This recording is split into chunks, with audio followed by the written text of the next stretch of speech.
एक बहुत ही ताकतवर बादशाह था, अनापरस्त, मगरूर। हेलो फ्रेंड्स, मेरा नाम है एसएम सिसोदिया। आप देख रहे हैं मेरा चैनल। अस्सलाम वालेकुम दोस्तों। और आज हम बात करेंगे ड्रामा सीरियल नूरजहान की छठी और 60वीं किस्त के बारे में। बात वही करूंगा कि पिछली बार मैंने सफ़ीर को बहुत ज़्यादा अपशब्द बोल दिए थे। फिर से कहता हूँ, सफ़ीर को अपशब्द बोले थे, अली रहमान को नहीं। और मैंने सोचा कि थोड़ा मतलब कि हाथ मेरा भारी हो गया, मुझे इतना नहीं बोलना चाहिए था उसके बारे में। लेकिन आज की किस्त देखी तो मैंने सोचा कि मैंने क्यों और भी ज़्यादा बोलना चाहिए था, मुझे और भी ज़्यादा इसको जो है लानत मलामत करनी चाहिए थी। लेकिन क्या ही करे दोस्तों, सफ़ीर हर बार मायूस ही करता है।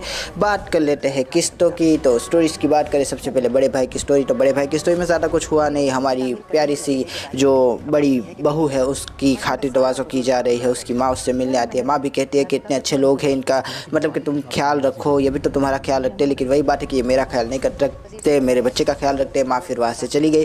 बात फिर वही है कि हमारी प्यारी सी बहू की बहन की शादी भी हमारी प्यारी सी नूरजहां के रेफरेंस से हो गई, और मतलब कि तय हो गए, और बहू को बुला रहे हैं। कुछ ज़्यादा था नहीं, खामखा की रील बढ़ेगी। तो आगे बात कर लेते हैं छोटे बेटे की। छोटे बेटे की भी कुछ ज़्यादा स्टोरी थी नहीं। वही बात है कि जो हमने पिछली बार बातें की थी, उसके बाद वही हुआ कि मैं अब्बा से बात करती हूँ कि तुम्हारी भाभी के साथ क्या हुआ है, तुम्हारा भाई कहाँ लेकर भाग गया तुम्हारी नई भाभी को। लेकिन वही बात है कि तुम उनसे ये बात मत करना, क्योंकि उनसे बात की तो वो हंसेंगे और हम रोएंगे। तो इसीलिए जो है अब छोड़ दो इसको। तो उसकी भी अब स्टोरी मेन जो थी उसी की बात कर लेते हैं। हमारा प्यारा सा सफ़ीर कभी इस दरवाज़े में, कभी उस दरवाज़े में, कभी इस रूम तो कभी उस रूम, कभी इसके दर कभी उसके दर, तो कभी दर बदर। आए हाय हाय, मैं क्या करूं दोस्तों, मुझे काफ़ी ज़्यादा बुरा लग रहा था बेचारी सुम्बुल के लिए। सुम्बुल बेचारी इंतज़ार की घड़ी पर टंगी हुई, किसी भी तरह से अपने शोहर को बताती हुई, समझाती हुई कि मैं आपसे मोहब्बत करती हूँ, आप मेरे लिए क्यों कुछ नहीं करते। लेकिन दूसरी तरफ सफ़ीर कहाँ ये बात समझने वाला था। सफ़ीर का वो सीन चल रहा था कि एक नया रिश्ता पैदा क्यों करें हम, बिछड़ना है तो झगड़ा क्यों करें हम। और वही बात है कि वहाँ के पास चला गया। वहाँ ने कहा कि सफ़ीर, इस तरह से तुम मुझे टरकाओगे, तरसाओगे, मेरा मतलब कि फ़ोन नहीं उठाओगे, मोबाइल बंद कर दोगे। लेकिन सफ़ीर कहता हुआ कि चार्जिंग ख़त्म हो गई थी, ज़्यादा इशू मत बनाओ। लेकिन वही बात है कि नहीं, अब मैं तुम पे भरोसा नहीं कर सकती सफ़ीर, अब मुझसे शादी करो सफ़ीर। और सफ़ीर के लिए सारी की सारी बंदोबस्त हमारी माँ ने करके रखी थी, जो कि सरप्राइज़ तो बिल्कुल भी नहीं था। हम सभी जानते थे कि यह क्यों आई है, और उसने वो पूरी तरह से मतलब कि बाटी उठा लिया हमारे सफ़ीर को। और क्या कहूँ मैं दोस्तों, सफ़ीर ने भी अपनी भोलेपन के हाथों मजबूर होकर 4 आंसू और 2 प्यारी सी आंखें हमारी प्यारी सी माँ की देखकर उसकी चालबाजी नहीं समझ पाया और उससे शादी कर ही ली।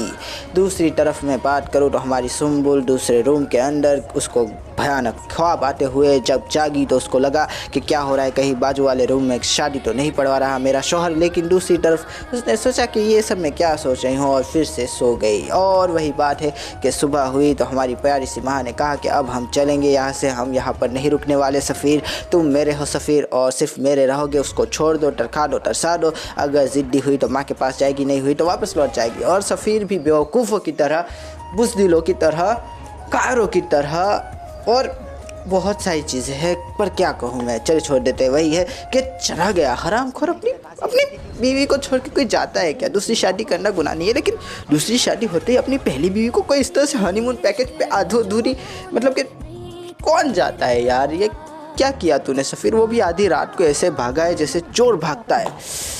बेचारी सुम्बुल एक तरफ टेरेस पर चांद को शायद देख रही थी, और दूसरी तरफ सफ़ीर की गाड़ी जा रही थी। और मेरे तो ऐसा हो रहा था कि सफ़ीर आए तो मैं इसको गिरबान से पकड़ूं और कहूँ कि क्या गलती थी सुम्बुल की इन सब में, उसको किस बात की सज़ा दी तूने? है लेकिन खैर वही बात हो गई कि बेचारी सुम्बुल इंतज़ार कर रही है, और सुम्बुल के साथ वो सीन चल रहा था कि कभी इस टेबल पे, कभी उस टेबल पे, कभी यहाँ कभी वहाँ, कभी इससे पूछे कभी इससे पूछ रही है।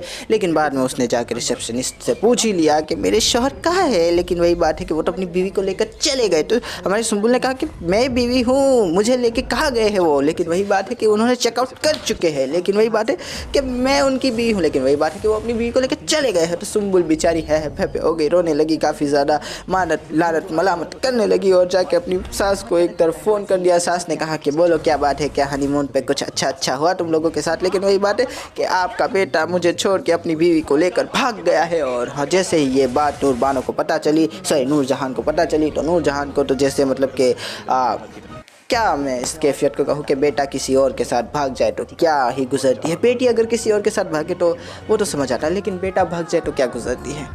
पता नहीं क्या गुजरती है। बात कर लेते वही है कि नूर जहाँ को जैसे ही पता चला उसने बड़े बेटे को कहा कि चलो वहाँ पर चलते हैं, कुछ ना कुछ तो हुआ है वहाँ। छोटे बेटे ने कहा कि हम भी आएंगे, लेकिन वही बात है कि तुम यहाँ रुको, यहाँ पर ज़्यादा ज़रूरत है तुम्हारी। और बड़े बेटे को लेकर वहाँ पर चली गई। सारी की सारी मालूमात हमारी सुंबुल से पहले लेटी हुई, लेकिन सुंबुल वही कह रही है कि मुझे छोड़ के चले गए अपनी बीवी के साथ। लेकिन वही बात है कि बीवी तुम हो।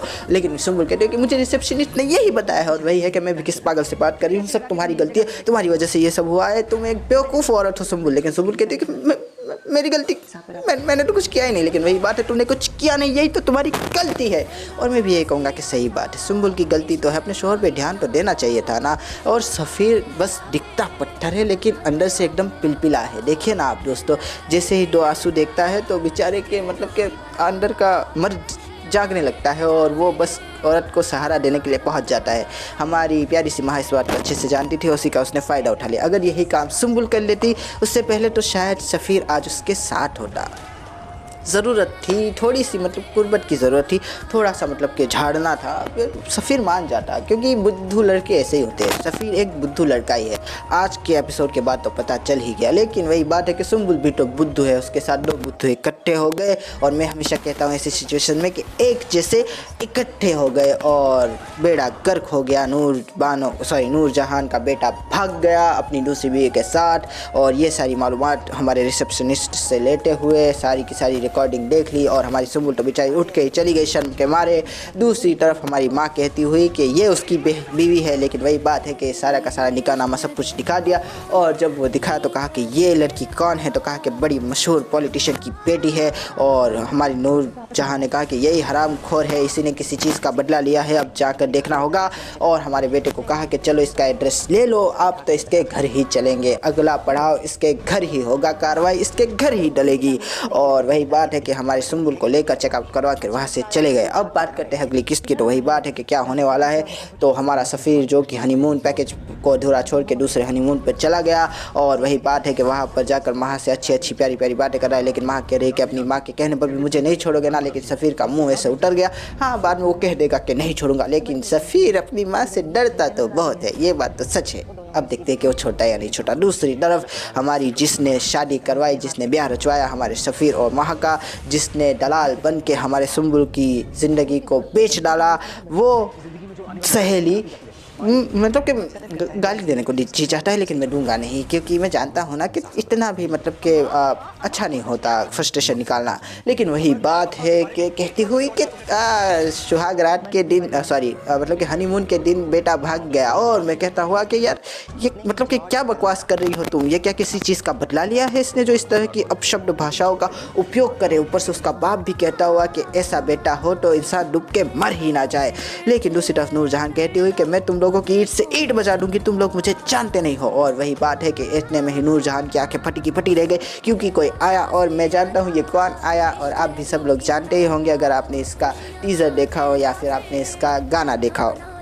ये है हमारे चचा जान, ताया जान, आप कुछ भी कह सकते हैं। कितने जान है यहाँ पे, तो हमारे नूर बानो के अब्बा जान वही है पीछे। और उन्होंने ही ये सारी मतलब कि हरकतें करवाई है। उन्होंने ही नूरजहान के मट्ठे एक ऐसी लड़की को मरवा दिया है कि जो उसकी ईंट से ईंट बजा दे। और हमारा प्यारा सा ताया जान खुश हो ये सब कुछ देख के। ताया पूरा का पूरा विलन लग रहा है, मुझे पूरा का पूरा जहर लग रहा है, लेकिन अब कर ही क्या सकते हैं। हमारी नूरजहान भी समझ गई कि एक ताया अच्छा खेल गया है, लेकिन कब तक खेलेगा। इसकी तो मतलब कि ईंट से ईंट नूरजहान बचा के रहेगी। जब इसकी बेटी मेरे घर की बहू बनेगी तब सारे बदले ले ही लूँगी मैं। दूसरी तरफ हमारा छोटा बेटा, जिसको नूरजहान अब कह रही है कि अब थोड़ा सीरियस हो जाओ, उसके बाप ने जो है मुझे एक और खंजर दिया पीठ के अंदर। अब मैं उसकी बेटी की छाती पे मारूंगी, उसकी छाती पे जो है घाव करूंगी।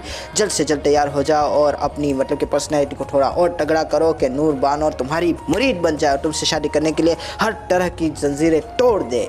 बस बात वही थी। और तीसरी तरफ हमारी बड़ी बहू भी कहती हुई कि काफ़ी अजीब व गरीब घर है, क्या होता रहता है, कुछ समझ नहीं आता, एक और नई मुसीबत आ गई। और हमारी सुंबुल भी यही कहती हुई कि कितनी अजीब बात है ना। हंसते हंसते बेचारी हंसी के अंदर भी मुझे उसका दुख साफ नज़र आ रहा था। कह रही थी कि कैसा होगा हनीमून के दिन मेरा शौहर किसी और के साथ ब्याह रचा के भाग गया। आए आए आए सुंबुल, सफ़ीर को पब्लिक कभी माफ़ नहीं करेगी, तुम टेंशन मत लेना। तो आशा करता हूँ आपको ये रिव्यू पसंद आया होगा। अगर पसंद आया हो तो लाइक कीजिए, शेयर कीजिए, सब्सक्राइब कीजिए। ज़्यादा पसंद आया तो कमेंट भी कीजिए दोस्तों। थैंक यू, खुदा हाफिज़, अपना ध्यान रखिएगा, फिर मिलेंगे। Thank you.